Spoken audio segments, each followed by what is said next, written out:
अभिजीत चक्रवर्ती और मैं ये एमवे बिजनेस मेरी मिसेस संचिता के साथ बिल्ड कर रहा हूँ। हम सब कलकत्ता से हैं, सिटी ऑफ जॉय से हैं और हमारा बैकग्राउंड तो कंप्यूटर साइंस है। मैं पहले इनकम टैक्स डिपार्टमेंट में गेजेटेड ऑफिसर के रूप में काम किया करता था और संचिता एक सीनियर सॉफ्टवेयर कंसल्टेंट के रूप में एक मल्टीनेशनल में काम किया करती थी। और हम लोग ये एमवे बिजनेस पिछले 6.5 ईयर से बना रहे हैं एज इंडिपेंडेंट बिजनेस ओनर्स। और हम जानते हैं कि आप लोगों को मालूम है कि हमारे एजुकेशन सिस्टम में 4 बेसिक्स नाम का एक बहुत ही बढ़िया एक जबरदस्त टूल है जो कि हम नए लोगों को बिजनेस स्टार्ट करवाने के लिए इस्तेमाल करते हैं। ऐसे नहीं कि हम उनको ठगते हैं, पर यही टेक्निक है सारे दुनिया में, सारे विश्व में, सारे मार्केटिंग का यही टेक्निक है। उसको हम यहाँ पर बहुत जबरदस्त और सटीक रूप से सीखते हैं और प्रैक्टिकली इंप्लीमेंट भी करते हैं। तो अभी हम बात करेंगे उस 4 बेसिक्स का, बहुत ही बढ़िया एक बेसिक जो चौथा बेसिक है, लास्ट बेसिक है, उसके बारे में, जिसका नाम है follow up and follow through. क्या होता है ये follow up and follow through, आइए देखते हैं। तो हम अभी आपसे जो शेयर करेंगे जाएंगे वो ऐसी बात नहीं कि हम अपने मर्जी से अपने दिमाग से बनाए हैं। ये एक बहुत बड़ा ग्लोबल एजुकेशन सिस्टम है जिसको प्रोवाइड करता है विनर्स लर्निंग इंटरनेशनल। और ये विनर्स लर्निंग इंटरनेशनल से हम जो सीखे हैं और हम जो काम करते हुए हमारा जो तजुर्बा हुआ है वही हम आपके सामने पेश करेंगे अभी। पर बात यह है कि कोई गारंटी हम नहीं दे सकते कि इससे सबका एमवे बिजनेस बड़ा होगा, सब कुछ होगा, पर हमारा हुआ है और बहुत लोगों का हुआ है। ये सारे तजुर्बा इकट्ठे करके हम आपके सामने शेयर कर रहे हैं ताकि आप इसको भी प्रॉपर ढंग से इस्तेमाल करके आप भी कामयाब बने इस बिजनेस में। तो देखिए, मानिए कि हम लोग प्लान तो दिखाते हैं, बहुत लोग सोचते हैं प्लान दिखाना वही असली चीज होता है बिजनेस का, पर बात ये नहीं, वहां पर खत्म नहीं हो जाता। आपके दुकान में कोई आया है, आप साड़ी दिखा रहे हैं, आप खिलौना दिखा रहे हैं, सिर्फ दिखाने से क्या होगा? अगर आप नहीं पूछेंगे उसके बारे में, आपके कस्टमर्स से नहीं पूछेंगे क्या वो क्या लेना चाहता है, कैसे लेना चाहता है, तो कोई फायदा नहीं है। तो इसलिए सिर्फ प्लान दिखाने से काम खत्म नहीं हो जाता, क्योंकि दुनिया में शायद 100 में से एक ही आदमी मिलेगा जो अगर स्ट्रेट अवे हमें बोलेगा हाँ मैं लेना चाहता हूं या मैं नहीं लेना चाहता हूं। तो हमें क्या करना है, हमें उससे जानना है एक्चुअली उसका डिसीजन लेने में उनको मदद करना है। ज्यादातर लोग इंडिसीजन बोल के बीमारी होती है उसी में फंसे रहते हैं, उसी से बहुत उसका मतलब कोई इलाज भी नहीं है, ये प्रॉब्लम है। तो वो इंडिसीजन से उसको छुटकारा दिलवाने के लिए, ताकि एक डिसीजन वो ले सके, इसलिए हम फॉलो अप करने के लिए जाते हैं। और वो डिसीजन हमारी ओर देख के नहीं होगा, वो ऐसा डिसीजन उसको लेने में मदद करना है जो कि उसी के फेवर में जाए, उसी के लिए जो बेस्ट डिसीजन है वो डिसीजन हमें उसको लेने में मदद करना है। हम सोच रहे हैं अरे उसका बेस्ट होगा तो हमारा कैसे क्या होगा, पर बात यह है जो डिसीजन उसके लिए बेस्ट है वो डिसीजन हमारे लिए भी बेस्ट है। तो आइए हम आगे बढ़ते हैं, कैसे क्या किया जाएगा। पर बात यह है हमें एक्चुअली क्या करना है, हमें क्लोज करना है डील को। प्लान दिखा दिया बस बरसों चलता रहा, ऐसी बात नहीं है, हमें इसको क्लोज करना है। डेमोन्स्ट्रेशन हो गया, अब डील को क्लोज करना है, यस या नो ये तो जानना है। और इस क्लोजिंग को ही एक्चुअली फॉलो अप बोला जाता है। तो फॉलो अप शुरू हो गया जैसे ही प्लान खत्म हो गया। प्लान खत्म होने का बहुत दिन बाद नहीं, जैसे ही प्लान खत्म होगा तुरंत हम फॉलो अप स्टार्ट करेंगे और हम तुरंत क्लोज करने की कोशिश करेंगे डील को, अगर वो नामुमकिन नहीं है तो। पर कभी कदा जैसा हो जाता कि उस वक्त तुरंत क्लोज नहीं कर सकते, तो फाइन, तो हमें क्या करना है, हमें अगले 2 दिनों के अंदर एक अपॉइंटमेंट बुक करना है। और खासकर अगर वो अगला दिन हो तो सबसे बढ़िया है, 2 दिन के लिए इंतजार नहीं करना है, तुरंत जितना जल्द हो सके हम अपॉइंटमेंट बुक करेंगे। अब आइए हम कैसे क्लोज करेंगे ये सब बताएंगे, पर उससे पहले हमें समझना है कि क्लोजिंग एक्चुअली है क्या। अगर क्या क्लोजिंग है वो नहीं समझेंगे तो क्लोज करेंगे कैसे। तो करने का टेक्निक बोलने से पहले हम आइए आपसे शेयर करते हैं कि क्लोजिंग है क्या। क्लोजिंग का मतलब ये नहीं है कि किसी तरह समझा बुझा के, फंसा के, कन्विंस करके, प्रेशर डाल के, उसको किसी तरह बुद्धू बना के, उसके पीछे पड़ के, पागल करके, उसके पैर पकड़ के खींच के उसको किसी तरह ज्वाइन करवाना है, इसको क्लोजिंग नहीं बोलते हैं, ये गलत तरीका है। हमें सबको जानना है कि दुनिया में कोई ऐसा आदमी नहीं है कि जो इंडिस्पेंसेबल है। तो हर यहां पर ऐसी बात किसी में नहीं है, तो किसी खास आदमी को हमें नहीं चाहिए, इसलिए किसी पर हमें फोकस नहीं करना है, इसलिए किसी को कोई जबरदस्ती ना कोई रिक्वेस्ट कुछ करना है। हम एक सिलेक्शन प्रोसीजर में हैं। तो हमारा काम क्या है? हमारा काम ये नहीं कि गलत आदमी को समझा बुझा के ठीक आदमी बनाना या उसको कन्वर्ट करना। हमारा काम है सही आदमी को ढूंढ के निकालना जो कि इस बिजनेस के लिए सूटेबल है, और इसके प्रोसीजर के साथ साथ उसको भी यही इंप्रेशन देना है, सही इंप्रेशन, कि हम एक आदमी ढूंढ रहे हैं, हमें पर्टिकुलर कोई आदमी नहीं चाहिए, इसलिए हम उसकी शर्त पर राजी नहीं होंगे, उसे हमारी शर्त पर राजी होना है। हम सिर्फ सही आदमी को ढूंढ रहे हैं। We are interviewers. अब आइए देखते हैं क्लोजिंग का मतलब हम जो समझते हैं बेसिकली 5 चीज, वो आपसे थोड़ा शेयर करते हैं। पहला चीज हम जो समझते हैं कि हमें क्या करना है क्लोजिंग के लिए, हमें उनकी जो नीड्स है, उनकी जो ड्रीम्स है, वजह जो है, जबरदस्त वजह होना चाहिए किसी को भी बिजनेस में आने के लिए। तो वो वजह को ढूंढ के निकालना है हमारी गेस्ट से कि वो क्यों बिजनेस बनाएगा।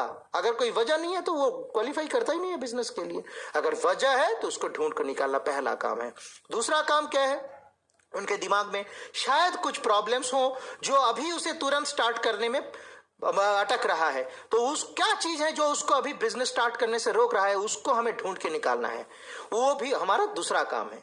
तीसरा काम हम क्या करते हैं? तीसरा काम हम उनके लिए गेम प्लान बना देते हैं, ताकि ऐसी बात नहीं चलो चलो शुरू कर ले। शुरू करने से क्या होगा? उनका बिजनेस जब तक बड़ा नहीं होगा तो कोई फायदा नहीं। इसलिए हम उनके लिए गेम प्लान बनाएंगे, कैसे वो स्टार्ट करेगा, कैसे वो आगे बढ़ेगा। तो इसका मतलब क्या हुआ? हम किसी भी आदमी के घर जब जाते हैं तो दिमाग में रहना है कि हम उससे जानने के लिए नहीं जा रहे वो शुरू करेगा कि नहीं करेगा। हम किसी आदमी को शुरू करवाने के लिए नहीं जा रहे हैं, हम उसके घर जाते हैं वो कैसे शुरू करेगा और कैसे आगे बढ़ेगा, ये एक्चुअली उसको दिखाने के लिए, इस चीज में उसको आसानी दिलाने के लिए। तो उसको कुछ रीजनेबल सॉल्यूशंस देना है उनके प्रॉब्लम्स का, और फिर उनको गेम प्लान बना के हम दिखा देंगे वो कैसे आगे बढ़ेगा। चौथा जो चीज है हमें क्या करना है? अब उनको थोड़ा इंकरेजमेंट देना है, उनका कॉन्फिडेंस बूस्ट अप करना है, उसका मॉरल बूस्ट करना है।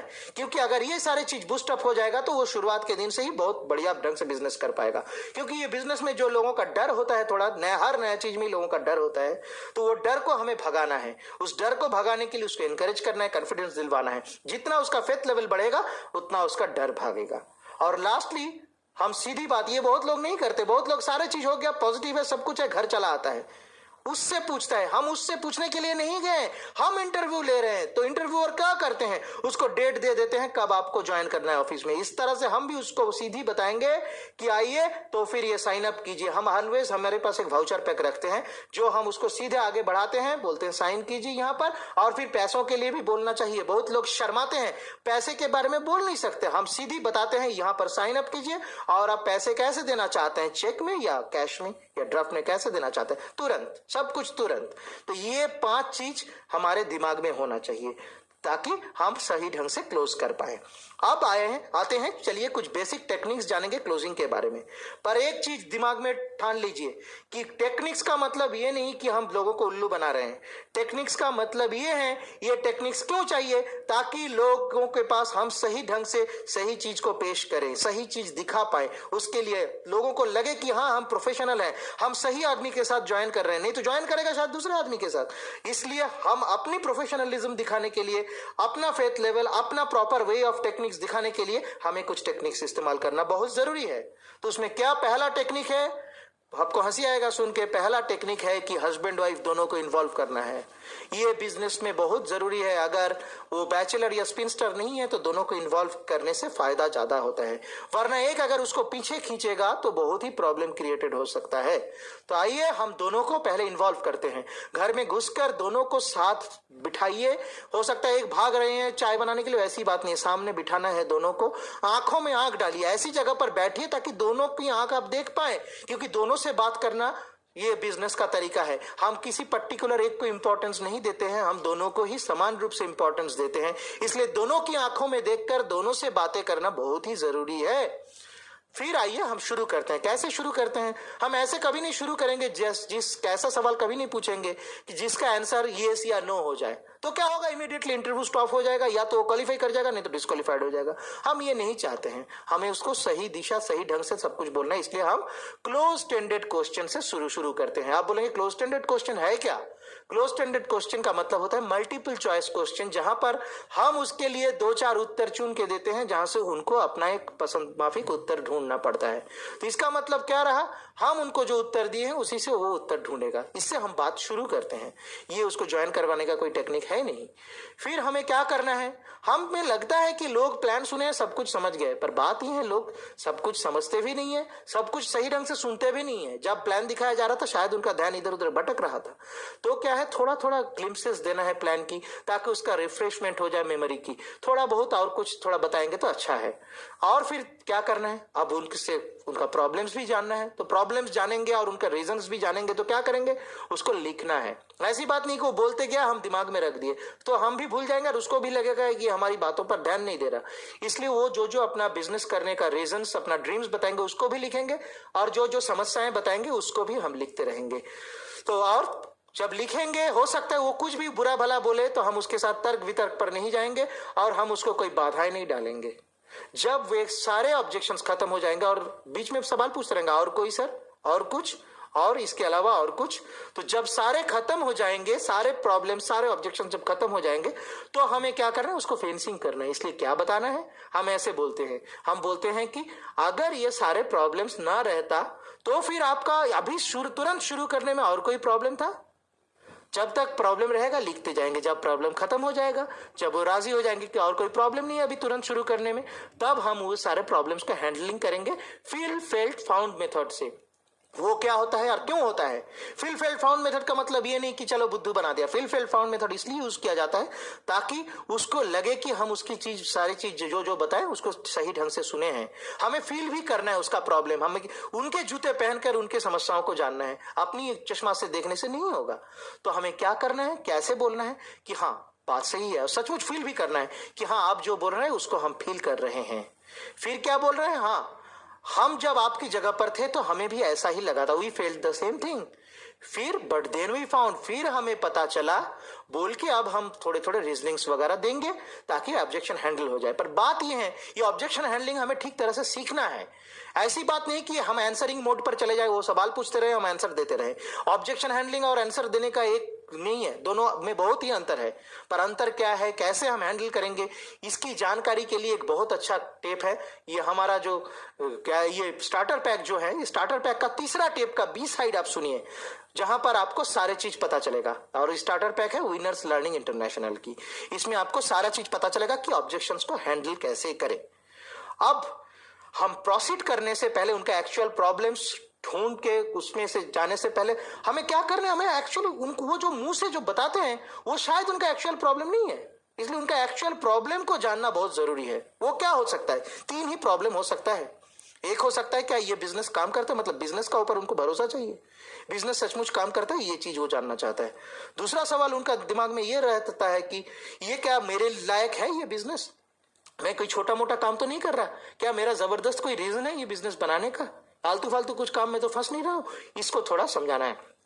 तीसरा प्रॉब्लम ज्यादातर लोग में जो रहता है, क्या मैं कर सकता हूं, नहीं कर सकते हैं। बात ये है सचमुच कोई नहीं कर सकता, क्योंकि अगर ये सिस्टम का मदद नहीं मिलेगा, अप्लायंस लोगों का मदद नहीं मिलेगा, ये बिजनेस उनको सिखाया जाएगा 2-3 साल लगेगा, उस बीच वो नहीं कर नहीं पाएगा, हम कर देंगे उसके लिए बिजनेस सारे लोग मिलकर। तो लोगों के दिमाग में ये प्रॉब्लम तो होना ही चाहिए, ये कुछ सवाल तो होना ही चाहिए, क्या मैं सकूंगा, नहीं सकेंगे, पर करेंगे तो धीरे धीरे जान जाएंगे, धीरे धीरे सब कोई सकता है, आप भी सकेंगे, कोई प्रॉब्लम नहीं है इसमें। और ये एक्चुअल प्रॉब्लम्स क्या है उनके दिमाग में, ये जानकर फिर उसके बारे में हम सॉल्यूशंस देंगे, उनको इनकरेज करेंगे, कॉन्फिडेंस देंगे काफी, और उनके लिए एक अच्छा गेम प्लान बना देंगे। और उनके जो जो एक्सक्यूजेस हैं, अभी वो एक्सक्यूजेस दे रहे हैं क्योंकि अभी शुरुआत तो नहीं की, उसको प्यार नहीं हुआ बिजनेस से, बाद में हम दिखा देंगे वो एक्सक्यूज को हम कैसे उनका रीजन में कन्वर्ट करेंगे। जो उनका प्रॉब्लम है, सोचिए उनका टाइम का प्रॉब्लम है, इसीलिए उनको बिजनेस करना चाहिए, अगर पैसों का प्रॉब्लम है उसी के लिए उनको बिजनेस करना चाहिए, तो उनका जो जो एक्सक्यूजेस है एक्चुअली वो उनका रीजन है बिजनेस बनाने का, ये हम उनको समझा देंगे। फिर क्या करना है, और पूरे ये जो प्रोसेस जो चलेगा अभी, वो प्रोसेस में एक चीज दिमाग में रखना है कि always we need to focus उनकी इमोशनल ड्रीम्स पर, इमोशनल नीड्स पर, क्योंकि हमारा काम क्या है, उनका असली ड्रीम्स निकालना। अगर उसका ड्रीम्स काफी बड़ा है, जरूरत काफी ज्यादा है, तो कोई प्रॉब्लम, उसके लिए कोई प्रॉब्लम नहीं रहेगा, हर चैलेंज को पार कर सकता है। पर ड्रीम छोटा है तो प्रॉब्लम ही प्रॉब्लम नजर आएगा और कोई प्रॉब्लम को पार नहीं कर पाएगा। इसलिए उनकी इमोशनल ड्रीम्स पर हमें फोकस हर वक्त करते जाना है और उनके ड्रीम्स के बारे में, उनके नीड्स के बारे में बात करना है, अपनी बारे में बात नहीं करना है। और साथ साथ ये टीम और सिस्टम का जो बड़ा सपोर्ट यहाँ पर मिलता है, जो दुनिया में कोई भी बिजनेस में नहीं मिलता है, उसके बारे में भी उनको बताना है। फिर हम क्या करते हैं, हम फिर थोड़ा प्रोडक्ट लेके डेमोन्स्ट्रेशन देते हैं, छोटे मोटे कुछ प्रोडक्ट्स दिखाते हैं, उसको फील करवाते हैं। हमारा मकसद क्या है, उसका ज्ञान देना हमारा मकसद नहीं है, उसको एक्साइटेड करना प्रोडक्ट के बारे में हमारा मकसद है, ताकि उसको प्रोडक्ट से अभी तुरंत प्यार हो जाए। और फिर ये सारे करने का बाद अगर लगता है कि ये आदमी सही आदमी है, ये बिजनेस के लिए एकदम ठीक ठीक क्वालिफाई करता है, तो हम उसको तुरंत साइन अप करने के लिए बोलते हैं और ज्वाइनिंग मनी मांगते हैं उनसे तुरंत। और अगर हमें लगता है ये क्वालिफाई नहीं करता है, तो हम क्या करते हैं, हम उसको कस्टमर बना देते हैं प्रोडक्ट्स के और उनसे रेफरेंसेस मांग लेते हैं। तुरंत बैठ के उनसे रेफरेंसेस मांग के बहुत सारे नाम और फोन नंबर लेके चले आते हैं, जिसके साथ हम बाद में बात कर सकते हैं। और अगर वो साइन अप कर देता तो तुरंत एक नया प्रोसीजर स्टार्ट हो जाता, जिसको हम बोलते हैं फॉलो थ्रू। फॉलो थ्रू का पर्पस क्या है? फॉलो थ्रू का पर्पस ये है कि हम उसको बहुत ही बढ़िया आफ्टर सेल सर्विस देंगे। ऐसी नहीं कि ज्वाइन कर लिया बस काम खत्म, नहीं। ज्वाइन करने से हमारा भी कोई फायदा नहीं, उनका भी कोई फायदा नहीं है। ज्वाइन करने से अगर हम उसको ग्रूम अप करेंगे, उसको आगे बढ़ाएंगे, उसको मदद करेंगे, उसका बिजनेस बड़ा कर पाएंगे, तभी उसका भी फायदा, मेरा भी फायदा। तो उसको हम मदद करेंगे एक सक्सेसफुल एमवे बिजनेस बनाने में, उसको बोलता है फॉलो थ्रू। कैसे करेंगे? पर एक चीज हर वक्त याद रखना है, हमारा एक मीटिंग क्या करता है और एक मीटिंग के लिए रास्ता बना देता है। तो हम एक मीटिंग में नेक्स्ट मीटिंग का बुकिंग करेंगे, तो हमारा फॉलो थ्रू स्टार्ट होता है नेक्स्ट मीटिंग बुकिंग से। वो कुछ भी मीटिंग हो सकता है, प्रेफरेबली होम मीटिंग या वन ऑन वन, ताकि उसके लिए हम कुछ लोगों को जल्दी जल्दी प्लान दिखा सके और आगे बढ़ा पाए उसका बिजनेस। तो कुछ बेसिक्स होता है फॉलो थ्रू का, जो हमें लगता है, जो हम करते हैं वो हम आपको बोलेंगे। हम क्या करते हैं, हम ये चार काम करते हैं, साइमल्टेनियसली करते हैं। ऐसी बात नहीं कि मैं एक दो करके बोल रहा हूँ इसका बाद वो नहीं है, एक साथ सब कुछ करते हैं। हम उसको एक्साइटेड कस्टमर बनाते हैं प्रोडक्ट्स के, ताकि उसका प्यार हो जाए प्रोडक्ट से। ये हमारा एक काम है। हमारा और एक काम क्या है, उसका फेथ बिल्ड करना, क्योंकि फेथ होगा तो बिजनेस होगा। ये बिजनेस चलता है फेथ का ऊपर, तो हमारा काम है उसको फेथ दिलवाना। ऐसी बात नहीं, लोग डरते हैं शुरुआत में, नया चीज है, सब लोग डरते हैं, ये कोई नॉर्मल चीज है बहुत। पर हम जब उसका फेथ बिल्ड करेंगे तो उसका डर आस्ते आस्ते घट जाएगा। तो किस चीज पर फेथ बिल्ड करना है? फेथ बिल्ड करना है बिजनेस में। ये बिजनेस कितना बढ़िया है, उसको क्या दे सकता है हर रोज, ये इस चीज से उसका फेथ बिल्ड करना है। कॉर्पोरेशन पर, वर्ल्ड का one of the best corporation in the world Amway, इस पर उसका फेथ दिलवाना है। कितना बड़ा कॉर्पोरेशन, कितना बढ़िया मदद उसको कर रहा है, कितना इंफ्रास्ट्रक्चरल सपोर्ट दे रहा है, ये सारे बताना है। अप्लायंस के बारे में, क्योंकि अप्लायंस उसका बेस्ट फ्रेंड है ये बिजनेस में, ये उसको समझाना है। कोई भी प्रॉब्लम, कोई भी सवाल, कोई भी डाउट्स पर अपलायंस का मदद उसको मिलेगा। हर चीज में अपलायंस का इंटरेस्ट उसका बिजनेस पर है, हर चीज में अपलायंस को हेल्प करेगा, ये उसको समझाना है। सारे अपलायंस से परिचय करवा देना है, सारे अपलायंस से दोस्ती करवा देना है, बहुत जरूरी है। एंड फाइनली एजुकेशन सिस्टम, जिसके अलावा हम अपने बिजनेस को ना तो फैला सकते हैं, ना कहीं ले जा सकते हैं, ना हम किसी को सिखा सकते हैं। ये एजुकेशन सिस्टम, ये जिसकी डिमांड सबसे ज्यादा है, ये एजुकेशन सिस्टम हमारा विनर्स लर्निंग इंटरनेशनल जिसको प्रोवाइड कर रहा है, उस पर हम फेथ दिलवाएंगे। बहुत बड़ा फेथ होगा ये चारों पर, तो उसका बहुत बड़ा बिजनेस। जितना फेथ बढ़ेगा उतना बिजनेस। तो इस पॉइंट्स पर हम हर रोज ध्यान देते हैं। ये एक दिन में नामुमकिन है, इसके लिए हम लगातार काम करते जाते हैं, धीरे धीरे धीरे धीरे धीरे धीरे हम उसको आगे लेकर जाते हैं। बहुत एक जरूरी काम है। कितना भी हो, कुछ भी हो, हर आदमी चाहता है कि मेरा भी एक ग्रुप बने, मैं भी उसमें कुछ बोलूं, मुझे भी कोई लीडर माने। तो उसका वो सपना बहुत जल्द पूरा करना है। ऐसी बात नहीं कि वो ज्वाइन किया उसके बाद 5 महीने बाद उसके लिए हम स्पॉन्सरिंग शुरू करेंगे, तुरंत शुरू कर देते हैं, क्योंकि उसका एक्साइटमेंट लेवल तब एकदम हाईएस्ट पीक पर रहता है। इसलिए हम क्या करेंगे, तुरंत उसके लिए हम स्पॉन्सरिंग करने की कोशिश करेंगे, पूरे 4 बेसिक्स करेंगे। जरूरत पड़ेगा तो सब कुछ करते हैं। उसको लिस्ट भी बनाना नहीं आता तो हम बैठ के बना देते हैं। अगर उसका अपॉइंटमेंट बुक करना नहीं आता तो हम अपॉइंटमेंट भी बुक कर देते हैं। अगर प्लान नहीं दिखाना था तो प्लान दिखा देते हैं, और फॉलो अप तो करते ही हैं, फिर फॉलो थ्रू भी उसके लिए करते हैं। इस तरह से हमारा बिजनेस आगे बढ़ता है। बहुत ही जल्द हम उसके लिए कुछ लोगों को स्पॉन्सर कर देते हैं। अनलेस हम उसके लिए कुछ स्पॉन्सर करते हैं तो उसको स्पॉन्सर करना ही बेकार है। हम स्पॉन्सर नहीं किए हैं, ये हम समझते हैं। फिर हम क्या करते हैं, उसको विश्वास दिलवाने के लिए और भी बहुत चीजों के लिए बड़े बड़े मीटिंग्स पर ले जाते हैं। ले जाकर से सीखने के लिए नहीं, हम साथ ले जाते हैं, साथ बिठाते हैं। अब हमारा मकसद है इस सिस्टम में प्लग करवाना, और उसके लिए बहुत जरूरी होता है कि बड़े बड़े लीडर्स से उसका इंट्रोड्यूस करवा दें। जो वहां पर लीडर्स आते हैं, हो सकता है क्रॉस लाइन लीडर्स हो, कोई भी हो, बड़े लीडर्स जो है उनसे मुलाकात करवाते हैं। और सबसे जरूरी चीज है उनके पूरे लाइन ऑफ स्पॉन्सरशिप से परिचय करवा देना, अपलाइन डीडी से, अपलाइन डायमंड से परिचय करवा देना, बहुत ही जरूरी चीज है। ये हम करते हैं ताकि पहला दिन से नए लोगों को पॉजिटिव रेडिएशन मिले, पॉजिटिव चीज सुनने को मिले। इन लोगों से दोस्ती करेगा तो उनको पॉजिटिव मिलेगा, फेथ लेवल बढ़ेगा, इंकरेजमेंट मिलेगा, बहुत बड़ा बिजनेस वो कर पाएगा। तो उनका भविष्य बनाने के लिए ये बहुत ही जरूरी चीज है। और हम क्या करते हैं, हर वक्त तो मीटिंग तो नहीं होता ना, इसलिए हम उसको घर में भी कुछ होमवर्क देने के लिए हम कुछ टूल्स दे देते हैं, कुछ अच्छी किताब, अच्छे कैसेट जो उनका काम में लगेगा। ये चीज देने से पहले अवश्य हमें अपने अपलाइन चेक कर लेना चाहिए कि कौन कौन सा कैसेट, कौन कौन सा किताब हम उनको देने से उनका ज्यादा फायदा है। और कैसे कैसे लोग हैं उसका ऊपर भी डिपेंड करता है हम इसको किस चीज का कैसेट्स पहले दें। ये भी अपलाइन से जान लेना बहुत ही जरूरी है। तो इस तरह से हम कुछ देते हैं, पर ऐसे दे नहीं देते, उधार में देते हैं। कुछ दिन बाद वो फिर वापस लेते हैं और कुछ देते हैं। ऐसे ऐसे धीरे धीरे धीरे धीरे उनका माइंड सेट होता है। तो ये सारे चीज हम करते हैं, इसको हम समझते हैं basics of the follow through. इसके बाद और भी बहुत कुछ है जो एडवांस लेवल का है, हम नए लोगों के लिए इतना ही करते हैं। फिर ये सारे छोड़कर और शुरुआत में और भी जो हम बताएं बहुत कुछ है, कैसे होम मीटिंग बुक करेंगे, कैसे क्या करेंगे, कैसे ये नए लोगों को लेकर आगे बढ़ेंगे, ये सब जानने के लिए इस स्टेप का उल्टा साइड आप सुनिए, जहां पर डिटेल में बातचीत किया गया कि एक नया आदमी स्टार्ट करने से उसको लेके हूबहू कैसे किस तरह से आगे बढ़ा जाए। और फाइनली मैं आप लोगों को एक बार कहना चाहूंगा कि सारे चीज इंप्लीमेंट करने से पहले आप अपने अपलाइन चेक करवा ले कि आपके स्पेसिफिक केस के लिए कौन सा सुटेबल रहेगा, वो जान लीजिए। ठीक है, तो बहुत ही अच्छा लगा आप लोगों से बात कर। और लास्ट में बस एक दो लाइन के लिए मैं फिर वापस आऊंगा, तब तक के लिए आइए आपको मिलाते हैं हमारी मिसेस संचिता से, जो हमारे साथ कंधों में कंधे मिलाकर बहुत बढ़िया बिजनेस बना रही हैं। वो बहुत ही तजुर्बेदार हैं, वो फॉलो थ्रू में बहुत ही मशहूर हैं। तो वो मैं टेक्निक्स वगैरह बता दिया, वो अपनी एक्सपीरियंस थोड़ा बताएगी कि वो कैसे आगे बढ़ती हैं, कैसे क्या करती हैं, वो आइए उससे सुनते हैं। So please help you welcome Sanchita. Hi, मेरा नाम संचिता है। जैसे कि मैं ये बिज़नेस अभिजीत के साथ साथ पहले दिन से बिल्ड कर रही हूँ, लेकिन अभिजीत आपको इतना देर तक आपको ये बोले हैं कि हम कैसे ये बिज़नेस में 4 बेसिक्स में वो 4th बेसिक जो है follow up and follow through का मैकेनिक्स और टेक्निक्स इस्तेमाल करेंगे। लेकिन बात तो ये है कि इस बिज़नेस में सिर्फ 2% मैकेनिक्स है और 98% एटीट्यूड है।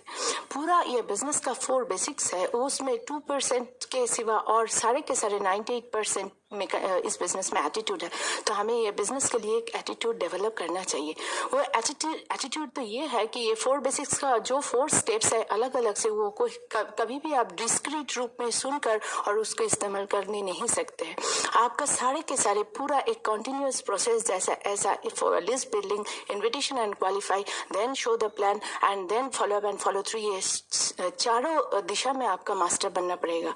तो उसके लिए आपको एक एटीट्यूड डेवलप करना चाहिए। जैसे कि मैं जैसे करती हूँ, मैं लिस्ट बिल्डिंग में भी हेल्प करती हूँ, ऐसे प्लान भी मैं दिखाती हूँ, जैसे कि इनविटेशन में भी मैं दिखाती हूँ। देखिए सारे के सारे ये पूरा चीज़ों में आप अगर आपके हस्बैंड के साथ होंगे या आपके पार्टनर, बिजनेस पार्टनर के साथ होंगे, तो आपका एक ऑब्जर्वेशन पावर डेवलप होगा। वो ऑब्जर्वेशन पावर क्या है, जैसे कि अभिजीत जब से प्लान दिखा रहा है, जब भी प्लान दिखाता है, मैं मतलब उसके पास में बैठकर देखती हूँ क्लाइंट, हम जिसको प्लान दिखा रहा है उसका मतलब चेहरा में क्या क्या इंप्रेशन उन लोग डाल रहे हैं, कौन सी बातों में उन लोग ध्यान दे रहे हैं, कौन सी बातों में उन लोग विश्वास नहीं कर रहे हैं, कौन सी बातों में उन लोग थोड़ा स्केप्टिक रह गया। ये मेरा पावर ऑफ ऑब्जर्वेशन के हिसाब से मैं जान लेती हूँ।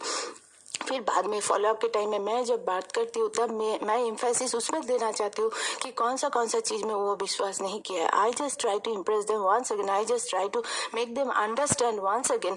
ये पॉइंट में ये हम बोलना चाहते हैं। हो सकता है कि अभिजीत जो बताया गया है वो ठीक से वो सुन नहीं रहा है उस टाइम में, तो ये मेरा काम है उसको फिर बोल देना कि ये बात सही है।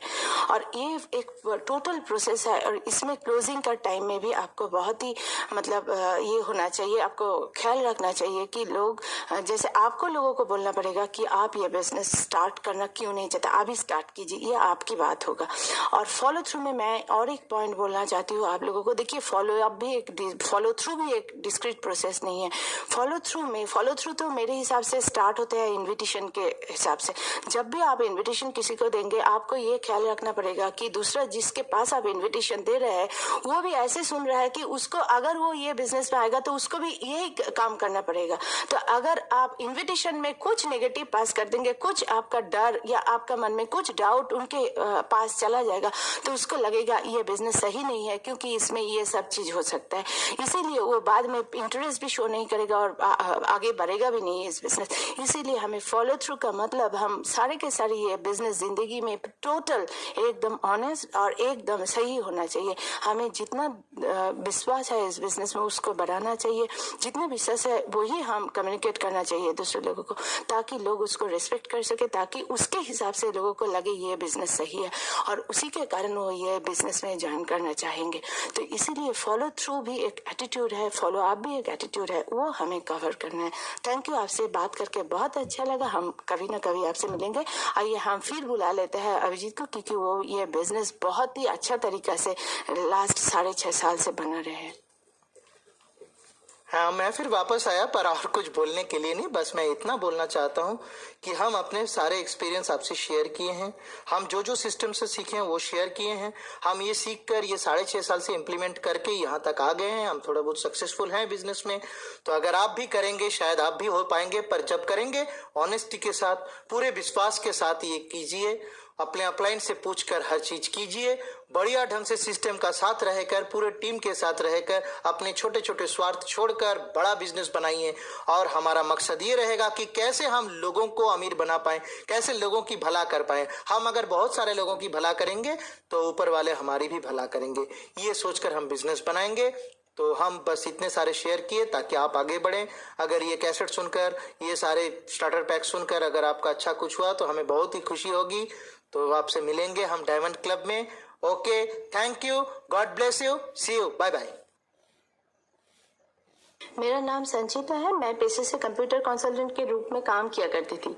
ये बिजनेस के साथ जब से मेरी परिचय हुई तब से आज तक मेरी एक ही उम्मीद जिंदगी में एस्टेब्लिश्ड हुआ है कि ये बिजनेस की ज़रूरत के अनुसार हमें खुद के अंदर बहुत चेंज करना चाहिए और उसके लिए एक सिस्टम की ज़रूरत है जो ना तो सिर्फ हमें ग्रो करने के लिए जगह देगी बल्कि एक सही वातावरण क्रिएट करेगी जहां लोग किसी भी इकोनॉमिक बैकग्राउंड, एजुकेशनल बैकग्राउंड, किसी भी जगह से हो, उम्र कम हो या ज़्यादा हो, मर्द हो या औरत हो, किसी भी जाति, धर्म, संप्रदाय, देश से हो, कुछ फर्क नहीं पड़ता। तो ये मिल गई हमें ये सिस्टम, एजुकेशन सिस्टम के अपना करके। तो आइए हम सुनते हैं आगे अभिजीत से।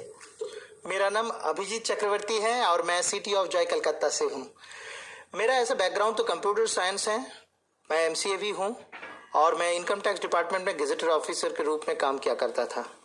मेरी मिसेस संचिता के साथ हम जब बिजनेस शुरू किए तो सिंपली बस जानने की इच्छा थी, क्यूरोसिटी थी, उसके लिए शुरू कर दी, क्योंकि तब हमें रियलाइज भी नहीं किया कि इतना बड़ा एक्चुअली बिजनेस है। पर जब अंदर गया तो तब हमने इसका एक्चुअल पोटेंशियल को रियलाइज किया, कितना बड़ा बिजनेस हो सकता है।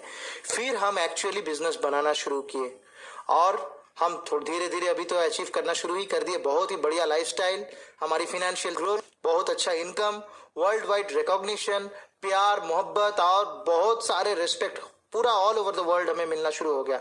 और दुनिया भर में की हमारा फ्री ट्रिप्स हर साल बहुत बार हमें मिलना शुरू हो गया। और बात एक है, जब हम शुरू किए थे, जब हम काम पर थे, तब हमारे पास सचमुच बहुत पैसा वैसा कुछ था, उसका प्रॉब्लम तो नहीं था, पर हमारे पास टाइम एकदम नहीं था। हम दोनों का बहुत प्रॉब्लम होता था, एक दूसरे को हम टाइम नहीं दे पाते थे। पर अभी देखिए हम पूरे दिन फ्री है, हम एक दूसरे को टाइम देते हैं, अपने परिवार को टाइम देते हैं, एंजॉय करते हैं अपने फ्री टाइम, अपने शौक वक्त पूरा करते हैं। अभी बहुत हम मजा से जी रहे हैं। और सिर्फ 3 साल ये बिजनेस सीरियसली हम जो बिल्ड किए उसमें हमें सचमुच इतना सारा कुछ मिला ही नहीं। इसके अलावा जो जिंदगी का बहुत ही बड़ी चीज होता है, रियल पीस ऑफ माइंड, वो हमें मिली है। और सचमुच सच्चा जय, जिसको आनंद बोलता है, जॉय जिसे कहा जाता है, वो मिला है। और हैप्पीनेस भी काफी मिली है। ये हमारा असली चीज हमें जो मिला है इस बिजनेस से, क्या बताऊं आपको। और हम बहुत ही प्राउड फील करते हैं जब हमें पता चलता है, हम जब भी सोचते हैं कि इतने बड़े बिजनेस के साथ हम युक्त हैं, पर टेंशन नहीं है। This is must be the only tension free business in the world. दुनिया के एक ही टेंशन फ्री बिजनेस मुझे लगता है। और क्या इसमें तरक्की होता है आदमी के अंदर भी, क्या पाते हैं उसको छोड़िए, क्या हम बनते हैं। मैं जब शुरू किया था तो मैं एक जॉब मेंटेलिटी वाला आदमी था, जिसका अंदर बहुत ही टिमिड पर्सनालिटी था, डरता था, इंट्रोवर्ट था, बहुत ही शाई किस्म का आदमी था। मैं किसी से ठीक तरह से बात नहीं कर सकता था, खड़ा होकर 2 आदमी के सामने बात नहीं कर सकता था, सेल्फ इमेज बहुत पुअर था और बिजनेस से तो काफी डर था। पर आज देखिए उससे मैं धीरे धीरे कन्वर्टेड होकर आज सक्सेसफुल बिजनेस ओनर बन गया, just because of the system. हमारा जो बहुत अच्छा एजुकेशनल सिस्टम है और बहुत अच्छा कॉर्पोरेशन, उसके लिए हम यहाँ पर आ गए। और हम अभी क्या करते हैं, प्यार करते हैं। अंदर इतना ताकत, इतना शक्ति आ गया कि हम अभी चैलेंजेस को लेकर मजाक करते हैं। जिंदगी में हमारी को ओरी बोल के कुछ चीज नहीं है। हम कभी कुछ प्रॉब्लम से सफर नहीं करते हैं। हमारा अच्छा हुआ मैरिड लाइफ, अच्छा हुआ फैमिली लाइफ, अच्छा हुआ सोशल लाइफ, ये सारा कुछ अच्छा हो गया। एंड ऑल ग्लोरी जो है ये पूरा ऊपर वाले के लिए जाता है। ऊपर वाला ना होता तो हम ना होते। कॉर्पोरेशन के लिए जाता है, हमारा education system winners learning international पर जाता है और हमारे अपलाइन पर जाता है। आइए हमारे साथ ज्वाइन कीजिए हमारे ड्रीम टीम में, और आइए हम विनर्स लर्निंग इंटरनेशनल को साथ लेके हमारा एक ड्रीम लाइफ बनाएं। Thank you very much, God bless you. नमस्कार दोस्तों, मेरा नाम संजय शेलार है। मैं पेशे से मैकेनिकल इंजीनियर हूं और एमवे बिजनेस में बहुत ही पैशन से बिल्ड कर रहा हूं। शुरुआत करने से पहले मैं आप सबको बधाई देना चाहता हूं कि आपने आर्थिक स्वतंत्रता के ओर बहुत बढ़िया कदम उठाया है और आपके सपने पूरे करने की यही एक चाबी है। दोस्तों, आज हम बातचीत करेंगे कि जब आपने शुरुआत की है तो आगे क्या करना है। तो बहुत सारी चीजें आती हैं, लेकिन उसमें सबसे पहले आते हैं होम मीटिंग्स और वन ऑन वन। वो बातचीत आपको करने से पहले मैं आपको ये सलाह दूंगा कि आपकी जो अपलाइन है उनको आप ठीक से सुने, क्योंकि आपकी अपलाइन काफी सक्सेसफुल है और उन्हें फिक्र है, उन्हें चिंता है आपके कामयाबी की। और इसीलिए मैं ये चाहता हूं कि वो जो कहेंगे उसको ही सुनिए। दूसरी तो चीज है कि ये डुप्लीकेटेबल बिजनेस है। हम जो करते हैं उसी का डुप्लीकेशन नीचे होता है, तो आपको बहुत ही सावधानी पूर्वक कुछ भी कदम उठाना है और इसीलिए मैं कहूंगा कि हमेशा आप अपनी अपलाइन के साथ चेक करें। दूसरी तो चीज है कि ये बिजनेस को सिंपल रखें। ये बिजनेस बहुत हाईटेक बिजनेस नहीं है, ये बहुत ही सिंपल और साधारण सा बिजनेस है, बल्कि कॉमन सेंस बिजनेस मैं कहूंगा, क्योंकि ये इस बिजनेस में बहुत सी ऐसी सारी चीजें हैं, अगर आप ध्यान में देख के उसको करते हैं तो आपको पता चलेगा कि ये बहुत ही आसान है और ये कामयाबी पाने का बहुत ही आसान तरीका है। और मैं जानता हूं, जैसे कि हमने ये एमवे बिजनेस शुरू किया था और उस वक्त हम लोग बहुत ही एक्साइटेड थे, जब हमने इसके प्रोडक्ट्स यूज किए थे, उसके अनुभव हमने किए थे और उसी तरह का एक्साइटमेंट, उसी तरह की उत्तेजना आपके अंदर होगी और आप जरूर इसको आगे बढ़ाना चाहते हैं। तो मैं सबसे पहले शुरुआत करूंगा मीटिंग्स के बारे में, क्योंकि जब ये उत्साह आपके अंदर होता है आप जरूर कुछ मीटिंग्स का आयोजन करें। तो उसमें दो तरह के मीटिंग होते हैं, एक होता है वन ऑन वन मीटिंग और दूसरा होता है होम मीटिंग। कई बार कुछ लोगों को मुश्किल होती है कि बहुत सारे लोगों को घर में बुलाने के लिए, तो इसलिए मैं उनको रिकमेंड करूंगा कि वो वन ऑन वन मीटिंग्स के लिए उसका रास्ता अपनाएं। वन ऑन वन मीटिंग्स का बहुत ही फायदा ये होता है कि ये मीटिंग आप अपने घर में भी कर सकते हो, प्रॉस्पेक्ट के घर में भी कर सकते हो, या ऐसी कॉमन जगह पे भी आप ये मीटिंग कर सकते हो। अच्छा ये होगा कि अगर आप शादीशुदा है तो आप अपनी पत्नी को लेके जाएं और अपने प्रॉस्पेक्ट को भी ये बताएं कि वो भी पत्नी के साथ वहां पर आए, ताकि समझने की जो प्रक्रिया है, ये बिजनेस के समझने की प्रक्रिया, वो बहुत ही आसान हो जाए। वन ऑन वन में फायदा ये होता है कि जो प्रॉस्पेक्ट का जो बैकग्राउंड है, उसकी उम्र होती है, उसका एजुकेशन, उसका फाइनेंशियल बैकग्राउंड, उनकी जिंदगी के जो प्रायोरिटीज होती है, इन सब चीजों को देख के, उनका इंटरेस्ट एरिया, इन सब को चीजों को देख के आप अपना प्लान टेलर मेड भी कर सकते हो। तो मैं आपको पहले रिकमेंड करूंगा कि आप अपनी अपलाइन को साथ में लेके जाए। ऐसे अगर आपको किसी कहाँ पे वन ऑन वन करना है तो, और आप अपनी अपलाइन को ऑब्जर्व करें, उनको सुने, उसके कुछ नोट्स निकालें, उससे देखेंगे कि आप इसको बहुत ही जल्दी से डुप्लीकेट कर पाएंगे। दूसरी चीज है कि जब ऐसे मीटिंग में आप जाते हो तो आपके साथ क्या क्या होना चाहिए। आप साथ में एक अच्छा बैग होना चाहिए, कैरी बैग को मत लेके जाइए, और बैग में एक अच्छा पैड होना चाहिए, पेन होने चाहिए, कुछ ऑर्डर फॉर्म्स होने चाहिए, कैलकुलेटर होने चाहिए, फॉलोअप के लिए कुछ लिटरेचर होना चाहिए। आपका जो पहराव है वो भी एकदम स्मार्ट कैजुअल होने चाहिए। इस तरह से आप वन ऑन वन मीटिंग कर सकते हैं। होम मीटिंग, जब हमने ये बिजनेस शुरू किया था, अपनी अपलाइन की सहायता से हमने 2 मीटिंग अरेंज की थी और वहीं से हमारा बिजनेस चल पड़ा। ये विषय मैं विस्तृत में आपके साथ बातचीत करूंगा, क्योंकि ये इसी होम मीटिंग की वजह से हमारा बिजनेस आज ऊंचाई की शिखर पर पहुंचा है और वहीं से भी आगे जा रहा है। तो होम मीटिंग में कई चीजें होती है, जैसे कि आपका घर कैसे होना चाहिए मीटिंग के वक्त, आप कैसे होने चाहिए, मीटिंग का सेटअप क्या क्या करना है, यानी कि अगर आप चाय पान का कुछ बंदोबस्त करते हैं तो उसका अरेंजमेंट कैसे होना चाहिए, किस तरह से आप स्पीकर को एडिफाई करेंगे, किस तरह से इंट्रोड्यूस करेंगे, लोगों के साथ कैसे इंटरेक्शन करेंगे, जब मीटिंग खत्म होती है तो क्या करना चाहिए, क्या नहीं करना चाहिए। ये सब चीजें हैं जिनके बारे में मैं आज आपके साथ जरा खुल के बातचीत करूंगा। देखते हैं तो होम मीटिंग के 3 हिस्से हम लोग करेंगे ताकि ये समझने में बहुत आसानी हो जाए कि होम मीटिंग शुरू होने के पहले क्या करना चाहिए, होम मीटिंग के दौरान हमें क्या करना है और होम मीटिंग के बाद में हमें क्या करना चाहिए। तो सबसे पहले हम लोग देखते हैं कि होम मीटिंग के पहले क्या करना चाहिए। सबसे पहले होता है कि अगर होम मीटिंग का स्थान आपका घर हो तो बहुत अच्छी बात है। दूसरी चीज है ये घर कैसे होना चाहिए, कि जैसा घर है वो आपको स्वाभिमान होना चाहिए और उसी घर को एक महल में बनाने के लिए ही तो हम लोग ये बिजनेस कर रहे हैं। घर का जो सेटअप है, मीटिंग का जो सेटअप है, कि आप ये अंदाजा देखिए कि कितने लोग आपने इनवाइट किए हैं और कितने लोग आएंगे वहां पे। अगर आपने 15 से 20 लोगों को इनवाइट किया तो मैं कहूंगा कि आप 10 लोग बैठ सके ऐसा इंतजाम करें। ज्यादा कुर्सियां मत लगाएं शुरू में, कुछ बीच में नहीं आना चाहिए, कुछ ऑब्स्टेकल्स नहीं होना चाहिए, खुला खुला वातावरण हो, अच्छा से लाइट हो, अच्छा से वेंटिलेशन हो, वहां पे कोई स्मोक या कोई ओडर या ऐसी कोई चीजें नहीं हो वहां पे जिससे कोई स्मेल आ रहा हो।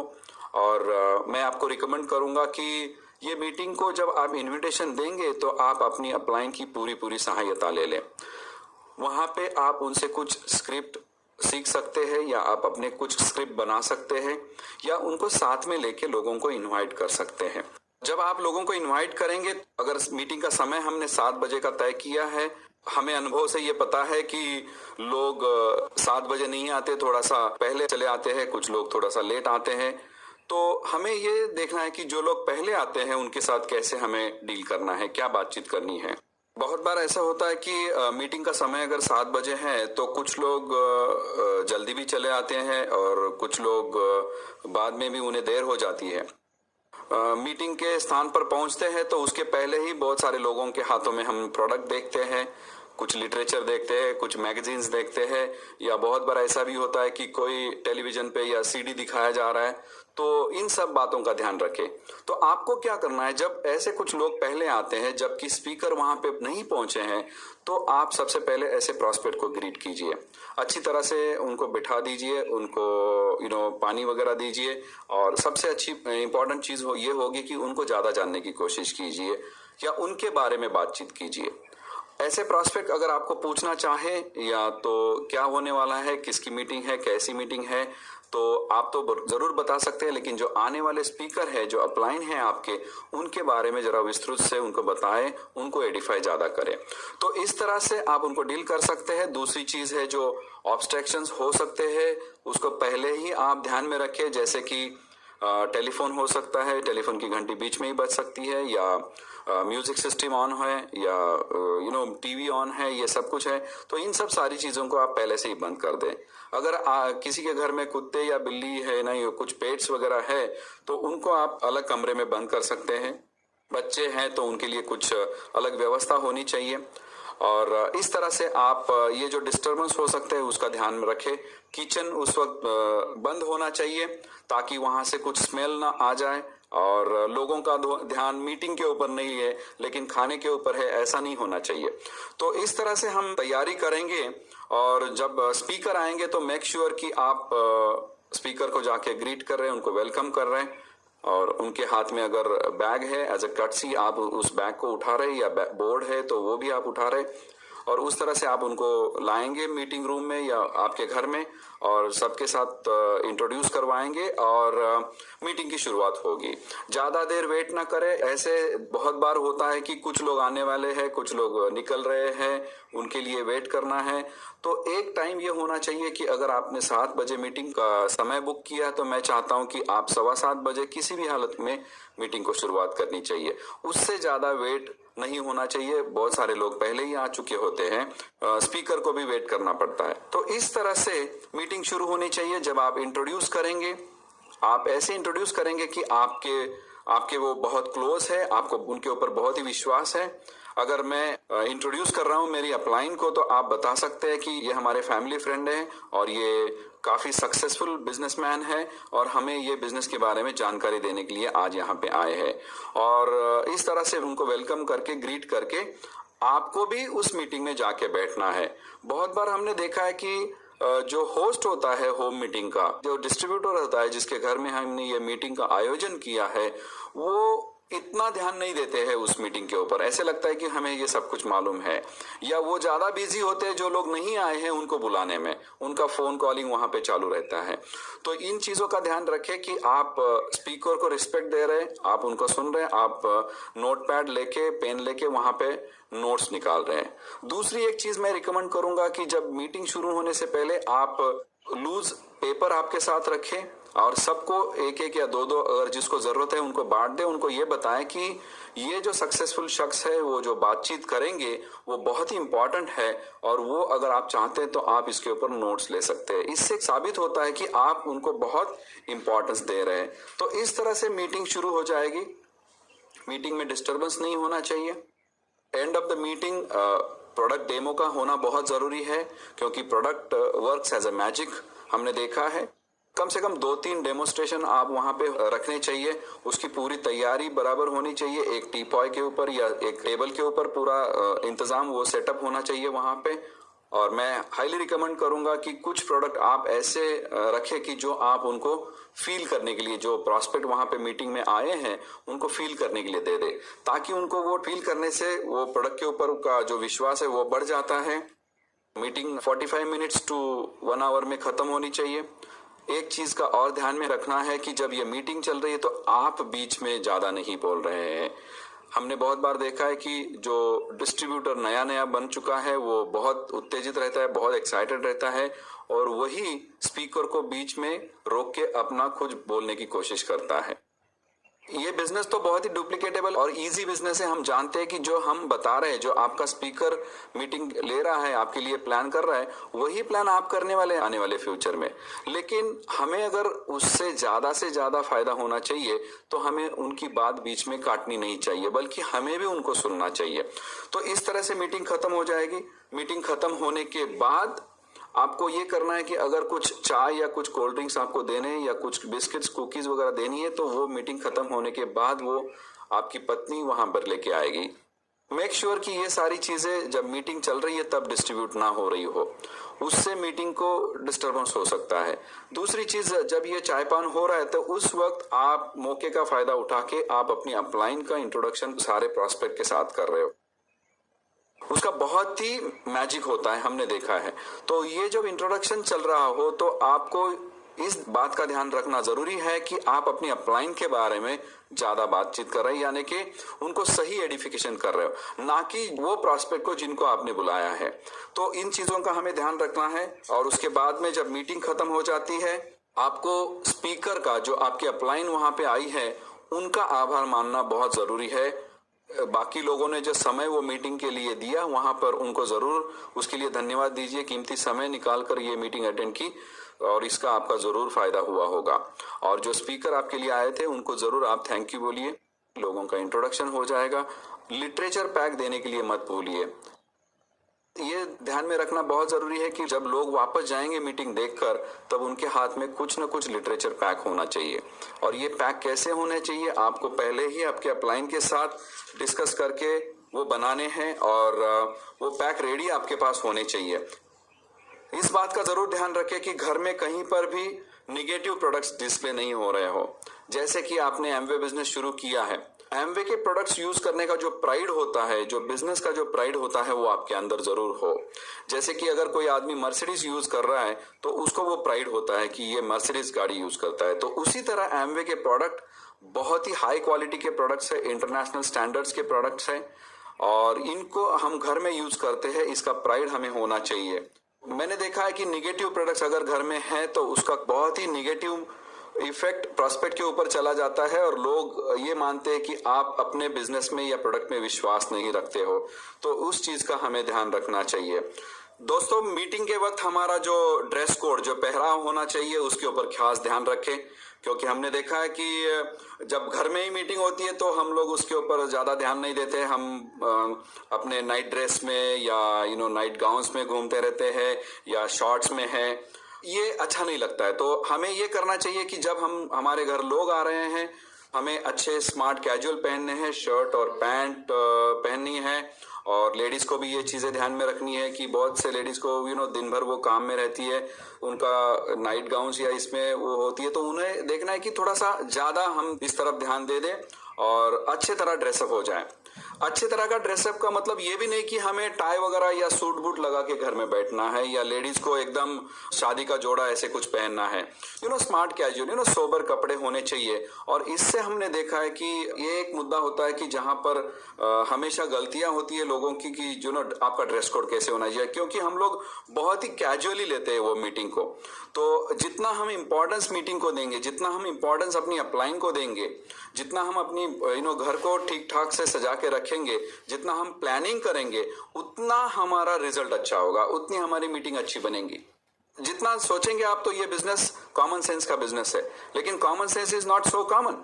तो इसीलिए हमें क्या करना है उसके बजाय क्या नहीं करना है, वो भी अगर आपको ये बिजनेस में पता होगा तो आपकी मीटिंग्स बहुत कामयाब होगी, आपके बिजनेस में स्पॉन्सरिंग बहुत अच्छा होगा और जाहिर है कि आपका बिजनेस आगे बढ़ेगा। ये जो होम मीटिंग्स वगैरह होती है या वन ऑन वन होते हैं, ये बिजनेस को आगे बढ़ाने के लिए लेडीज का रोल भी बहुत इंपॉर्टेंट होता है और उसमें सरोज मुझे बहुत हेल्प करती है। हालांकि शुरू से ही उनका योगदान, उनका हेल्प मुझे रहा है, उन्होंने बहुत कंट्रीब्यूट किया है। इस तरह से लेडीज अगर ये बिजनेस में एक्टिव हो जाएं तो ये बिजनेस बहुत ही सॉलिड बिजनेस बन जाता है। हमारे बिजनेस का फाउंडेशन है कि हमारे हस्बैंड एंड वाइफ, हमारी एक टीम जो है बहुत ही स्ट्रांग टीम है और सरोज ने ये बिजनेस को आगे बढ़ाने के लिए मुझे बहुत मदद की है। तो सरोज से हम लोग सुनेंगे कि ये बिजनेस में लेडीज का रोल क्या है, होम मीटिंग्स में रोल क्या है। और please help me welcome diamond lady Saroj. नमस्कार, मैं मिसेस सरोज शेलार बात कर रही हूँ और मुझे बहुत खुशी है कि मैं आज आपके साथ कुछ बात करने वाली हूँ और मैं बहुत ही खुशी से ये बिजनेस बिल्ड कर रही हूँ। मुझे बहुत मज़ा आ रहा है और आज जिस मुकाम पर हम पहुँचे हैं वो किस तरह से पहुँचे हैं उसके बारे में मैं आपके साथ बात करूँगी, ताकि मुझे सुन के अगर आपको भी इसका कुछ फ़ायदा हो जाएगा तो हम सब मिलकर ये बिज़नेस बहुत एंजॉय कर सकते हैं। तो मैं यहाँ पर आज बातचीत करूँगी कि जब हमने ये बिज़नेस शुरू किया था तो उसके बाद हमने किस तरह से ये लोगों के साथ बिज़नेस शेयर किया था। तो उसमें सबसे पहले तो जब भी कोई लेडी अगर हमारे ग्रुप में आती है या कोई कपल हमारे बिज़नेस में आता है तो उस कपल के साथ और उस लेडी के साथ पहले तो मुझे बहुत अच्छी तरह से फ्रेंडशिप करनी है, उनके बैकग्राउंड के बारे में जानना है, उनका स्वभाव कैसा है, उनको क्या पसंद है, उनके बच्चे कितने हैं, कैसे है, उसके बारे में थोड़ी सी मालूमात कर लूँगी ताकि मुझे पता चलेगा कि वो ये बिज़नेस में क्यों आई हैं। उनके यहाँ जाऊँगी, प्रोडक्ट के बारे में बात करनी है, उनको सिखाना है, क्योंकि ये प्रोडक्ट बहुत ही अलग है। ऐसे नहीं है कि जैसे भी है वैसे भी यूज़ करो, तो उनको पता होना चाहिए ये प्रोडक्ट अलग है, उसमें कुछ डाइल्यूट करके यूज़ करना है और भी अगर दूसरे कोई प्रोडक्ट है तो वो किस तरह से यूज़ करना है उसके बारे में मैं उनको बताऊंगी, डेमो करके दिखाऊंगी और इस तरह से हमारी बहुत अच्छी फ्रेंडशिप हो जाएगी। उसके बाद जैसे मेरे हस्बैंड ने बात की कि वन ऑन वन है, मतलब मेक श्योर कि आप दोनों साथ हैं, हमेशा आप साथ जाएंगे, क्योंकि वो भी कपल रहेगा और आप भी कपल रहेंगे तो बहुत कंफर्टेबल होता है। अगर आप अकेले जाएंगे और उनको बोलेंगे कि आप हस्बैंड वाइफ आओ तो वो अच्छा नहीं दिखता है। वो बोलेंगे कि आपके खुद के वाइफ को तो नहीं लेके आए और हमें हस्बैंड वाइफ बुला रहे। तो इसी तरह से नहीं होना चाहिए। आप उनको बोल दीजिए कि आपकी भी वाइफ साथ में रहेगी तो मेरी भी वाइफ मेरे साथ है, तो आप उनको भी लेके आएंगे। तो ये बिज़नेस के बारे में आप दोनों ध्यान दे के साथ में सुनेंगे तो आपको अच्छी तरह से पता चलेगा। तो इस तरह से हम जाके वन ऑन वन उनके साथ बातचीत करेंगे ये बिज़नेस के बारे में, ये बिज़नेस क्या है, कैसे करना है, वो क्या प्लान है, वो बिज़नेस के बारे में बातचीत करेंगे। फिर मैं उनको प्रोडक्ट के बारे में उनके साथ बातचीत करूँगी, उनको डेमो करके दिखाऊँगी और कुछ प्रोडक्ट ऐसे है जो उनको फील करने के लिए दूँगी ताकि उनको पता चलेगा कि ये प्रोडक्ट कैसे है। इसी तरह से हमारा 1-on-1 होगा, लेकिन ज़्यादा ध्यान में तो इसके ऊपर दूंगी कि जहाँ पर होम मीटिंग है, क्योंकि होम मीटिंग बहुत ही इम्पोर्टेंट है। वहाँ पर बहुत ज़्यादा हमारी गलतियाँ होती है और हमेशा हम बहुत होम मीटिंग करते हैं, बहुत लोगों के साथ बात करते हैं, बहुत प्लान भी हो जाते हैं, लेकिन फिर भी रिजल्ट नहीं आता।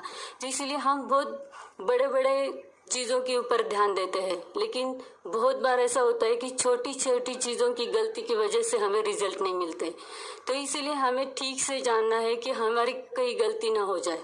तो इसीलिए जब भी हम लोगों को इनवाइट करते हैं हमारे घर में, तब मेक श्योर कि आपका घर बहुत ही अच्छा क्लीन होना चाहिए, क्योंकि मुझे पता है हम बिजी होते हैं, कभी हम जॉब करते हैं, ये बिजनेस भी है, हमारे घर में इन लॉज है, बच्चे हैं, तो बहुत सारे काम हमें एक साथ करना है और ये करते करते बहुत सर्कस हो जाती है। लेकिन फिर भी अगर हमारे कुछ ड्रीम्स और गोल्स है जो कि हम अचीव करना चाहते हैं, इसीलिए तो हमें ये बिजनेस करना है और ध्यान दे के ये देखना है कि कुछ मिस्टेक ना हो जाए, छोटी छोटी गलतियां ना हो जाए।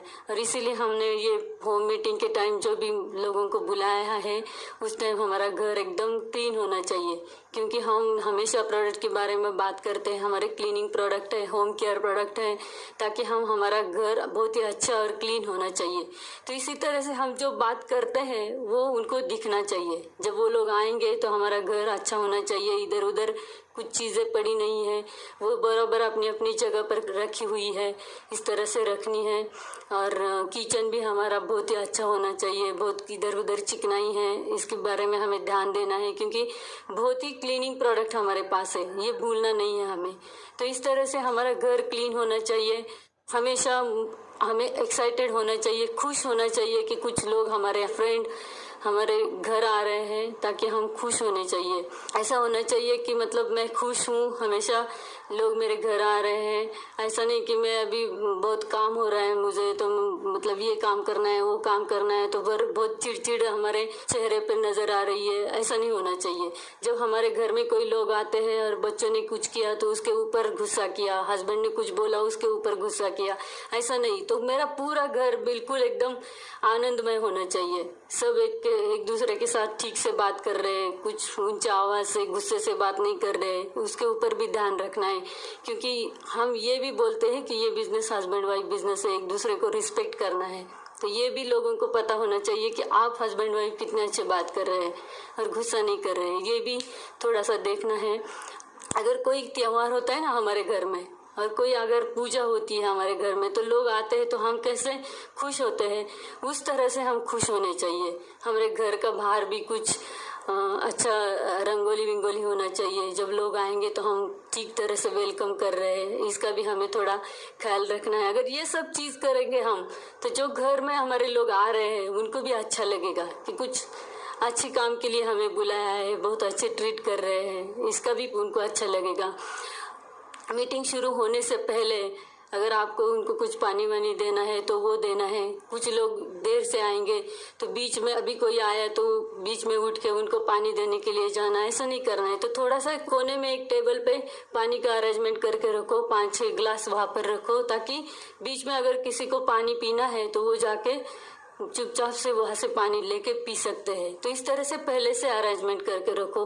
फिर जहाँ पर मतलब मीटिंग का सेटिंग किया हुआ है वहाँ पर छोटे से टेबल पर अपने सारे प्रोडक्ट डेमो के लिए तैयारी करनी है, और डेमो के लिए जो कुछ भी प्रोडक्ट हमें अच्छे लगते हैं वो डेमो के लिए, और डेमो का जो भी डेमो के लिए जो चाहिए वो भी वहाँ पर रखना है। उसके बाद जो भी फॉलो पैक हमें देने हैं उसकी भी थोड़ी तैयारी करके रखनी है, ताकि बाद में वो कहाँ रखा है, ये कैसेट कहाँ है, वो ऐसा नहीं होना चाहिए। वो अगर वहाँ पर ठीक से अरेंजमेंट करके रखा है तो मीटिंग के बाद हम उनको ठीक से दे सकते हैं। इसी तरह से मीटिंग शुरू होने से पहले मैं इसका भी ख्याल रखूंगी कि घर में किसी का आवाज़ नहीं होना चाहिए। अगर घर में कुछ टेलीफोन है तो वो पूरा स्विच ऑफ करके रखो, कोई म्यूजिक नहीं होना चाहिए। घर में अगर हमारे बिल्ली है या कुत्ते हैं, हमें बहुत अच्छे लगते हैं, हम उनसे प्यार भी बहुत करते हैं, लेकिन फिर भी जब मीटिंग की बात आती है तो उस टाइम उनको थोड़ा कहीं और लेके जाओ। घर में अगर आपकी कोई बाई है तो उनको बोलो कि ये इनको गार्डन में लेके जाओ, या कहीं बाहर उनको थोड़ा सा बंद करके रखो, ताकि वो बीच में आके कुछ डिस्टर्ब ना करे। जो स्पीकर आए हैं। और घर का काम पूरा पहले से ख़त्म करो। अगर आपकी कुछ खाना बनाना बाकी है तो वो पूरा ख़त्म करो। और किचन पूरा बंद होना चाहिए, कुछ भी आवाज़ किचन से नहीं आना चाहिए, या कुछ स्मेल आ रहा है, कुछ खाना बन रहा है, अभी मेरी बाई खाना बना रही है और मैं यहाँ लोगों के साथ हूँ, ऐसा नहीं होना चाहिए। तो वो खाना अगर बाई भी है तो वो पूरा किचन बंद होगा, कुछ खाना वाना बीच में नहीं होगा, ना कुछ आवाज़ होगा, बीच में कुकर की सीटी की आवाज़ नहीं आनी चाहिए, या कुछ बर्तन साफ कर रही है तो बर्तन का आवाज़ आ रहा है या पानी का आवाज़ आ रहा है, तो ऐसे कोई भी आवाज़ नहीं होना चाहिए। जब मीटिंग शुरू होगी उसके पहले सारा काम बंद होना चाहिए और खुद वहाँ पर एकदम खुश होके बिल्कुल ड्रेसअप वगैरह अच्छा करके वहाँ पर बैठना चाहिए। जब मीटिंग शुरू होगी उसके बाद आप वहाँ पर होगी। अगर आपके बच्चे हैं तो उनको किसी अपने काम वाली के साथ गार्डन में भेजो या किसी और रूम में टीवी लगा के उनको वहाँ पर बिठाओ, कुछ खेलने के लिए दीजिए। और जिस लोगों को आपने वहाँ इनवाइट किया है आपके यहाँ, तो मेक श्योर कि उनको पहले ही थोड़ा बताओ कि बिजनेस के बारे में हम बात कर रहे हैं, तो अगर बच्चे नहीं आएंगे तो अच्छा रहेगा। लेकिन फिर भी अगर उनकी कुछ अरेंजमेंट नहीं है और वो अगर बच्चों को लेके आते हैं तो उनके लिए भी कुछ चॉकलेट्स वगैरह आपके पास रहेंगे, तो उनको दे के आप बाई के साथ उनको कहीं बाहर भेजो या किसी रूम में उनको कुछ खेलने के लिए दे दो, टीवी लगा के दे दो और आपके बच्चों के साथ उनको बिठाओ, ताकि उनका कुछ डिस्टर्बेंस जब मीटिंग चल रही है तब स्पीकर को नहीं होगा। तो इसी तरह से अगर मैं छोटी छोटी बातों का ख्याल रखूंगी तो हमारे यहाँ जो मीटिंग होने वाली है बहुत ही अच्छी सक्सेसफुल होगी और उसका बहुत अच्छा रिजल्ट भी मुझे मिलेगा। तो इस तरह से जब मीटिंग शुरू होगी तो मैं वहाँ पर बैठूंगी, मैं बीच में से किसी काम के लिए उठ के नहीं जाऊंगी, वहीं पे बैठना है, हाथ में पैड और पेन होगा और मैं बहुत ध्यान से सुनती होंगी कि वो क्या बता रहे हैं, ताकि कोई लाइन मेरी मिस ना हो जाए। इसी तरह से मैं अगर खुद वहाँ बैठूंगी तो सारे जहाँ पर लोग आए हैं हमारे यहाँ, जो लेडीज भी आई है वो भी उधर ही ज़्यादा ध्यान देगी और उसके बाद उनको ये बिजनेस प्लान समझ में आएगा। तो बिल्कुल बीच में नहीं उठना है। अगर आप खुद लिख रही है, उनको भी अगर कुछ पैड वगैरह चाहिए तो उसकी भी अरेंजमेंट होनी चाहिए। अगर उनको लगा कि मुझे भी कुछ नोट आउट करना है तो उनको भी वो आसानी से नोट ले सकते हैं। तो इसी तरह से उनके पास भी रखेंगे आप अरेंज करके, तो वो ले लेंगे। और मीटिंग पूरी ख़त्म होने के बाद जब स्पीकर के साथ आपके हस्बैंड इंट्रोड्यूस करके देंगे जो नए लोग आए हैं, उसके बाद ही मैं किचन में जाऊंगी और उनके लिए कुछ भी चाय वाय बनाना है वो बनाऊंगी, या मेरी बाई है तो उनको बोल दूंगी कि आप भी चाय बनाओ। उसके बाद चाय और बिस्कुट ही देना है, ज़्यादा मतलब कुछ खाना वाना नहीं रखना है, क्योंकि ये देखो आप कि ये डुप्लीकेशन का बिजनेस है। अगर मैं कर सकती हूँ खाना वाना तो ठीक है, मैं करूँगी, लेकिन क्या मेरे ग्रुप में जो लोग आए हैं वो कर सकते हैं? ये जो कुछ नए लोग आए हैं वो अगर चाहते हैं ये बिजनेस शुरू करें तो क्या उनको भी ये फील नहीं होना चाहिए कि मैं भी अगर इस तरह से होम मीटिंग अरेंज करूंगी ये बिजनेस में आने के बाद, तो ऐसे अगर लोगों को खाना बनाना पड़ेगा तो बाप रे, मैं तो ये बिजनेस नहीं करूंगी, ऐसे उनको नहीं लगना चाहिए। इसीलिए बहुत ही ये सिंपल रखना है ताकि उनको भी इजी लगना चाहिए कि हम भी ये बिजनेस में आएंगे तो कर सकते हैं, ऐसे उनको लगना चाहिए। अगर आपके बहुत ही अच्छे रिलेटिव्स है या बहुत ही अच्छे फैमिली फ्रेंड्स है और उनको आपको खाना खिलाना है तो फिर कभी बुलाओ, क्योंकि उनको भी लगेगा कि हमें भी इसी तरह से करना पड़ेगा। तो इसका हमें ध्यान रखना है कि सिर्फ चाय और बिस्किट ये आप उनको सर्व कर सकती हैं। बाद में जो भी लेडीज़ है उनको भी अपने जो लेडीज़ अपलाइन है उनके साथ इंट्रोडक्शन करके दीजिए, अपलाइन लेडी के बारे में बात करो, उनको वेरीफाई करो। और इसी तरह से अगर छोटे छोटे जो भी चीज़ें हैं उसके ऊपर अगर हम ध्यान देंगे तभी हम देखेंगे कि हमारा बिजनेस बहुत ही अच्छा होगा, बहुत ही बढ़िया होगा और हम सब कुछ पा सकेंगे जो हमें चाहिए। हमारे जो भी ड्रीम्स है, जो भी गोल्स है, जो कि हम हमारे लाइफ में जो भी जॉब कर रहे हैं, बिजनेस कर रहे हैं, ट्रेडिशनल बिजनेस, उससे नहीं पा सकते, ये बिजनेस से हम पा सकते हैं। बहुत ही छोटी छोटी काम करने हैं ये बिजनेस में और ये करने के बाद हम बहुत एंजॉय कर सकते हैं। तो God bless you and thank you very much.